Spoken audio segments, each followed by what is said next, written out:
So when you conduct a regression analysis equation, again, you're trying to find out if there's a change in the dependent variable based on a change in the independent variable. So thanks to the advent of technology, you don't have to write the regression analysis equation by hand. There's actually a statistical program called SPSS, the Statistical Package for Social Science Research. So it does it for you. So just like you have an Excel spreadsheet and you enter numbers on that, well, the same thing happens with SPSS. You enter numbers under independent variable, so all of the numbers for the number of women in college, the number of women in professional occupations dominated by men, the number of women in skilled trades dominated by men. You enter that under independent variable. And then under dependent variable, you enter the number of women killed by intimate partners between 1980 and 1995. So you get all of your information on your spreadsheet. And then you click on a link of regression analysis. And then, boom, the computer does its magic and it spits out a lot of numbers on your spreadsheet. Now, the number you're going to focus on first is your correlation coefficient. And your correlation coefficient is a number between 0 and 1. It tells you the strength and direction of the change caused in one variable by another. So it's going to tell you the strength to which you can predict that your independent variable will affect your dependent variable. Now, the relationship can be either positive or negative. If it's a positive relationship, that means that as your independent variable, positive here, as your independent variable increases, your dependent variable also increases. So they move in the same direction.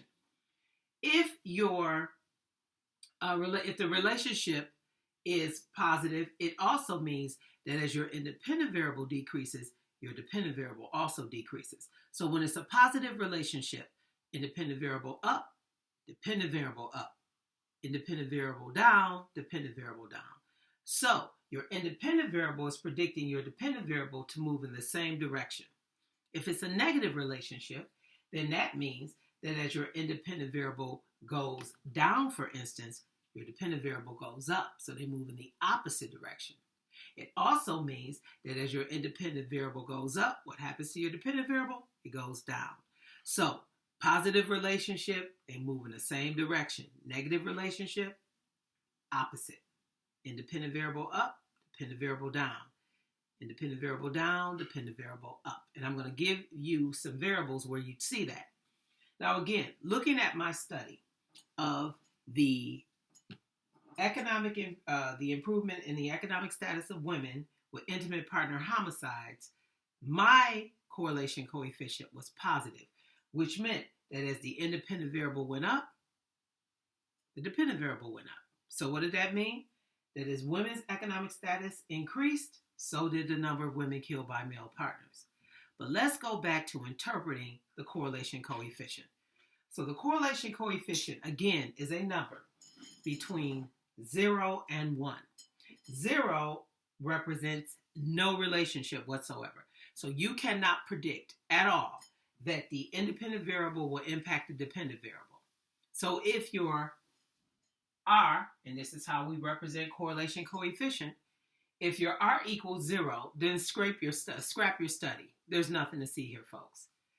But a positive or a 1, a 1 means a perfect correlation. So if your R coefficient is a 1, that means that you can predict with positive certainty that your independent variable is going to impact your dependent variable. But you're not going to get a perfect 1 when you run a regression analysis. You can't get a number close to 1.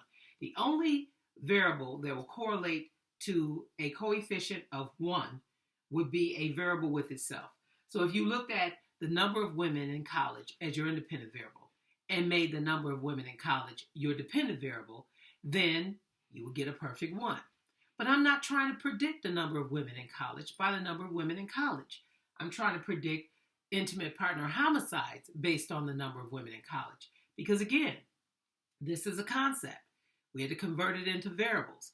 And one of the variables was number of women in college. Can we predict intimate partner homicides based on that variable? Can we predict the number of women in STEM occupations? Intimate partner homicides based on the number of women in STEM occupations. Can we predict intimate partner homicides based on the number of women in skilled trades. So remember, you had to break this down into measurable variables. I hope this isn't overwhelming or confusing, but if you listen to the video more than once, hopefully you'll get it. If not, email me. Now let's interpret the correlation coefficient. Again, 0, a number between 0 and 1. Now, the closer it is to 0, the weaker your prediction. The closer it is to 1, the stronger your prediction.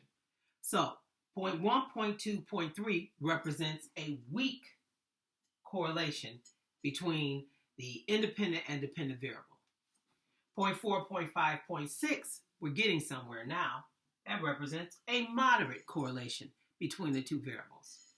But 0.7, 0.8, 0.9 represents a strong to very strong ability to predict intimate partner homicides based on the economic status of women.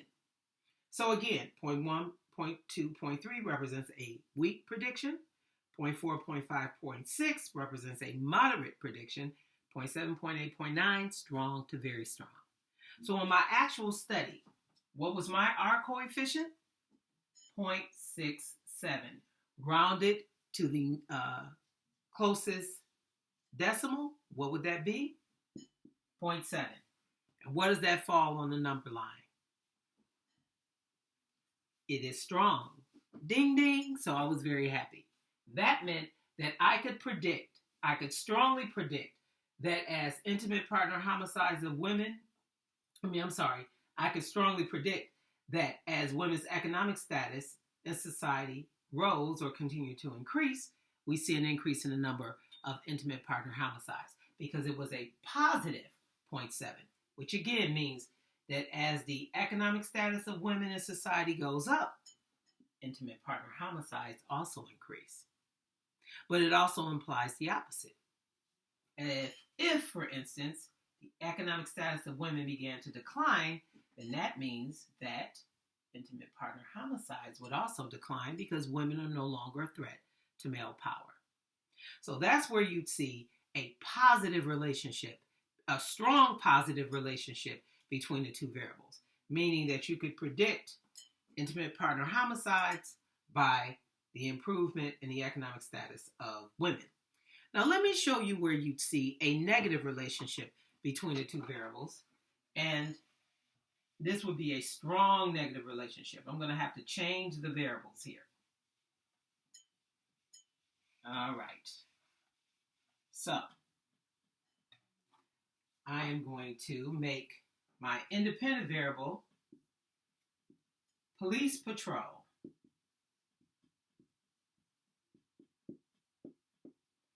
And I'm going to make my dependent variable crime.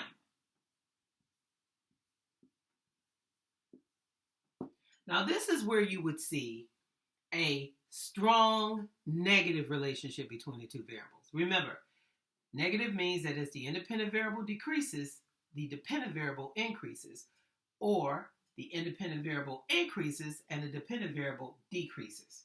So, as police patrol increases in a neighborhood, what happens to crime? Goes down. You have to be a pretty bold criminal to break the law while the police are watching you. It also implies that as police patrol decreases, what happens to crime? It goes up. And that's where you see a strong negative relationship between the two variables. Now, sometimes the ability to predict a change in the dependent variable comes from something more than just the independent variable. What I'm describing here is the third point on your slide, which is spurious. The correlation could be due to a third variable, so you have to control for it. So, what else might be happening in a community that brings down crime besides police patrol? Well, neighborhood watch. Neighborhood watch would be a spurious variable in the sense that it's not just police patrol that's impacting crime. There's also what I call the nosy neighbor patrol.